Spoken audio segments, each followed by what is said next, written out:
Octavio.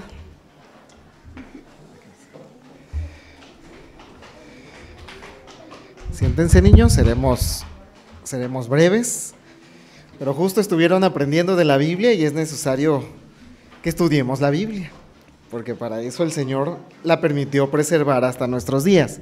Vamos a orar así como están sentados, inclinen sus rostros, cierren sus ojos y vamos a orar. Soberano Señor y eterno Padre, te agradecemos en esta hora, Señor, tu misericordia y tus bendiciones. Gracias, Padre, por regalarnos, Señor, tu palabra, porque ella, Señor, nos convence de nuestro pecado, Señor, y sobre todo nos muestra a Cristo, Señor, como nuestro único y suficiente Salvador. Enséñanos, Señor, lo que tienes planeado, Señor, para nosotros en esta hermosa tarde. En Cristo Jesús. Amén. Bueno, para jóvenes y para niños y para adultos y para todos, necesitamos recordar algo referente a lo que la Biblia enseña. Esta semana los niños estuvieron repasando mucho acerca de cómo el Señor preservó la Biblia desde sus primeros escritos. Ya tiene más de 4,000 años que Moisés escribió estos textos y todavía viven hasta el día de hoy palabra por palabra, ¿no? Y ahora incluso en nuestro idioma, porque el Señor, como mencionaban los niños, permitió que se escribiera en un idioma original hebreo, un pedacito en arameo, el Antiguo Testamento, y todo el Nuevo Testamento en un idioma adicional, el idioma griego. Y niños y adultos, para todos necesitamos recordar la infalibilidad de la Biblia. Niños, recuerden, la Biblia no tiene errores, no es un libro de cuentos, ni de historias, ni de leyendas, sino todo lo que la Biblia dice es algo cierto y que ocurrió como la Biblia lo enseña. Y eso se los menciono porque ahora en las escuelas y en muchos lugares, muchas personas van a decir que lo que la Biblia tiene no pasó, sino que es algo que a alguien se le ocurrió y les van a contar falsedades o mentiras, haciéndolas pasar por verdades, ¿sí? Y necesitamos a estas alturas de nuestra vida, como siempre ha pasado, defender que la Biblia es verdad. Todo lo que está en sus páginas, y Jesús mismo dice, ni siquiera una comita, ni siquiera un acento, ni siquiera alguna de esas ganchitos que tiene está fuera de su lugar. Todo está en su lugar. ¿Cómo sabemos que la Biblia es verdad? Lo sabemos porque toda la Biblia, hay un texto muy clave en 2 de Timoteo, es inspirada por Dios. Y eso de inspirar es como un respirar, pero hacia afuera. Ustedes respiran y después sacan el aire, ¿no? El Señor dice que exhaló sus palabras y se las dio a hombres sabios y santos para que ellos escribieran con su propio estilo y escribieran todas las páginas que vienen en este libro. Es más, hay cosas muy interesantes de esta escritura, de este libro, muchachos, niños. Muchos de ellos autores no se conocieron, no vivieron en la misma época, vivieron en otros lugares. Los libros se fueron escribiendo así en distintas etapas de la historia durante 1500 años, y lo que demuestra que Dios se encargó de compilar todos estos libros es que estos autores que Dios usó no se contradicen jamás, ¿sí? Nunca están en contra uno de otro, nunca dice, ¿sabes qué? Fulanito se equivocó. Y eso pasa casi en todos los libros que de la humanidad, incluso en los que les enseñan en las escuelas. Actualmente vienen libros y muchos no están de acuerdo, otros sí. No nos ponemos de acuerdo con nada, pero estos autores, Dios les dio esa plenitud de que se pudieran poner de acuerdo. A eso le llamamos inspiración verbal. Toda la palabra, hasta comas, acentos y tildes, no, son inspirados y no deben ser cambiados, ¿sí? Todo ello el Señor lo permitió preservar para que en esta época incluso, y la palabra de Dios va a seguir después de nosotros, después de algunos años o no sé cuándo, el Señor nos va a llamar a su presencia y nos vamos a morir, pero la Biblia no va a pasar. Hasta el último tiempo, la Biblia va a estar con nosotros. Y además de eso, es un libro que ha demostrado su valor a lo largo de la historia. Es un libro, el único libro de la historia que cambia vidas, ¿sí? Es el único libro que cambia vidas. Ustedes pueden leer un libro de cualquier cosa, pueden leer cuentos, pueden leer novelas y muy buena literatura, pero pues van a seguir como están. Pero si ustedes leen la Biblia y Cristo se les revela en sus palabras, ustedes ya no van a seguir iguales, ¿sí? Van a ver muchas cosas que necesitan cambiar. Ahora, la Biblia, ¿cómo fue escrita? De una manera muy breve. El Señor le permitió a los autores originales escribir los documentos originales que no estaban así como nuestros libros actuales. Ellos usaban primero un papiro, y un papiro era como una hojita de una planta que crecía en el río. La secaban y las iban juntando y ahí se escribían en ocasiones algunos textos. Los primeros fueron escritos así. También se escribieron en pergaminos. Los pergaminos ya eran un poquito más durables porque usaban la piel de algunos animales. En ocasiones usaban la piel de oveja y en ellos se escribían y duraban mucho, sin embargo se echaban a perder. Estos libros se consideraron los originales o los autógrafos originales, y como se escribieron en estos materiales, ninguno existe todavía. Y ustedes pueden decir, bueno, si no existen estos libros, ¿cómo sabemos que la Biblia es de verdad? Porque había, como los niños mencionan, había una profesión, porque eran profesionales, que se encargaban de escribir los libros y copiarlos. Y los copiaban palabra por palabra. Y tenían tanta cuidado en escribirlos bien, que cuando se equivocaban en un ganchito o en un acentito, aunque todo lo demás estuviera bien, se quemaba el libro, ¿sí? Todo su esfuerzo se iba por la basura, ¿sí? No se preservaban porque decían, no, nosotros debemos respetar esto como la palabra de Dios. Hubieron unas personas ya muchos años después que se llamaron los masoretas, que tenían esa profesión de escribir toda la página. Y cuando escribían una página completa, venía el que evaluaba y veía la letra que había quedado en el centro. Si no era la del texto original, entonces se desechaba la copia. Contaban el número de las letras, contaban el número de los acentos, y si no coincidía, la copia se desechaba. El Señor permitió que perduraran todos estos documentos, pero palabrita por palabrita. Y en el Nuevo Testamento, ustedes vieron, por ejemplo, que el apóstol Pablo escribió cartas. Cuando esas cartas llegaban, por ejemplo, a los efesios decían, vamos a hacer copias y vamos a mandárselo a los hermanos de Galacia o a los hermanos de Filipos.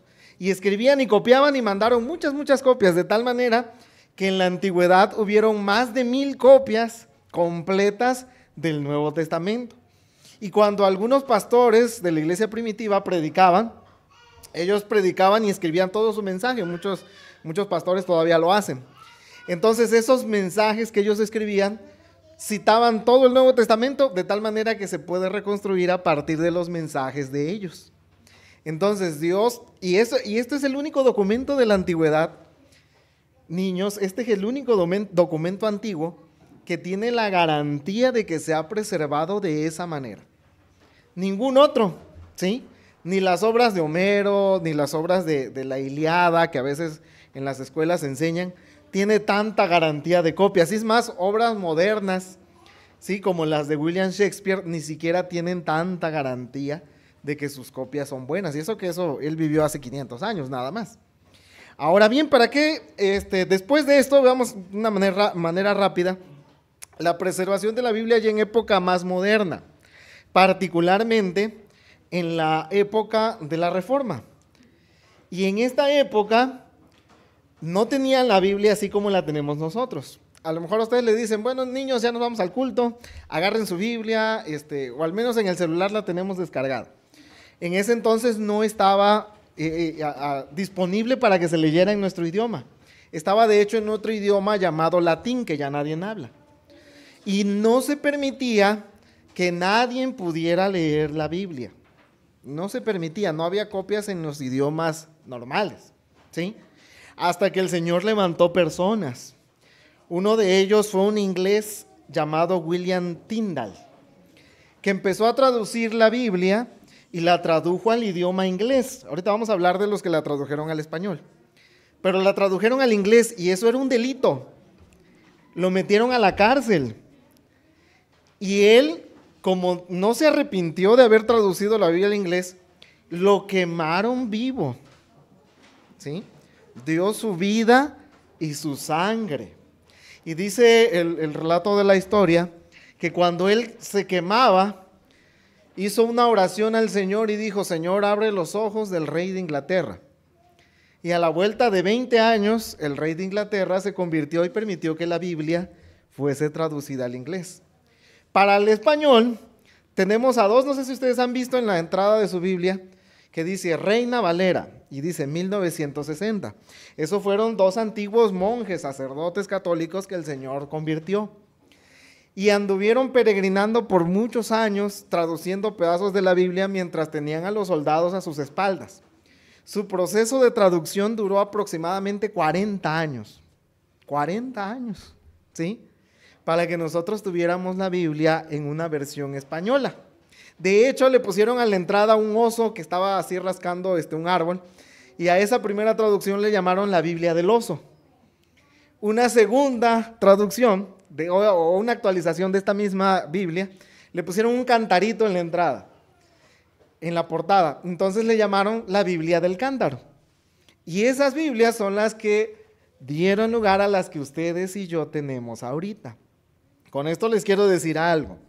Muchas personas dieron su vida, dieron su sangre, para que el día de hoy estemos tan cómodos que podamos agarrar en el celular y busquemos el capítulo que nos dicen, o tengamos nuestra Biblia en nuestras manos.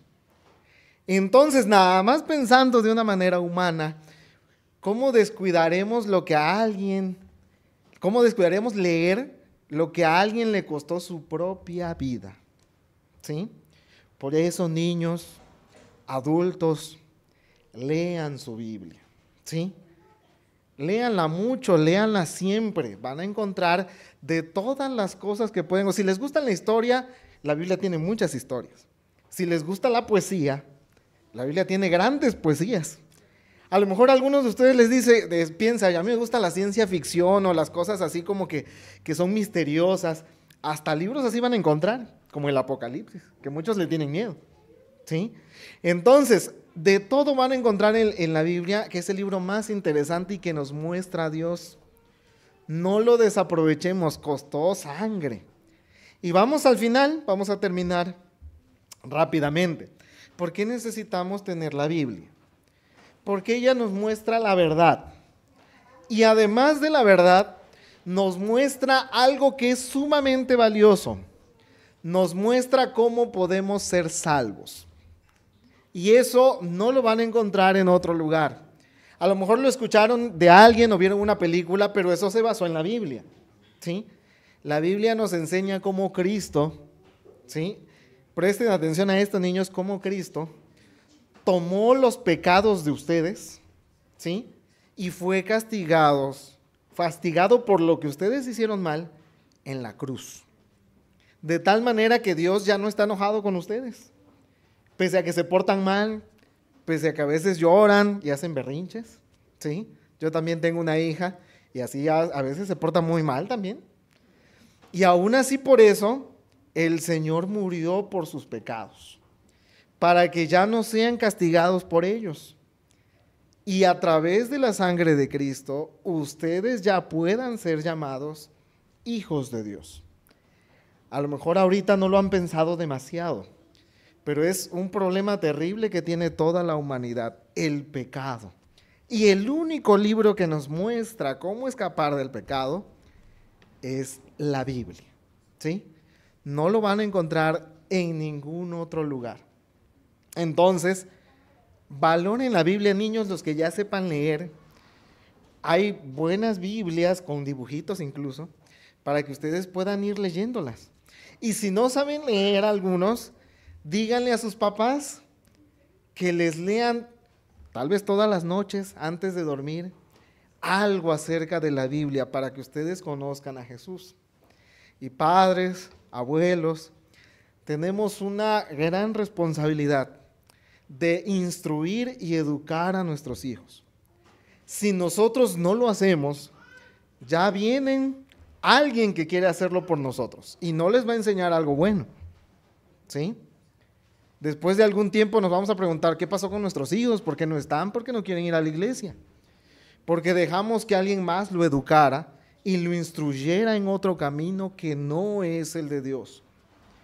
Si nosotros no llenamos la mente de nuestros hijos con la verdad, el enemigo va a llenar sus mentes con la mentira. ¿Sí? Necesitamos ser entonces vigilantes y recordar la verdad y la absoluta necesidad que tenemos de la palabra de Dios. ¿Sí?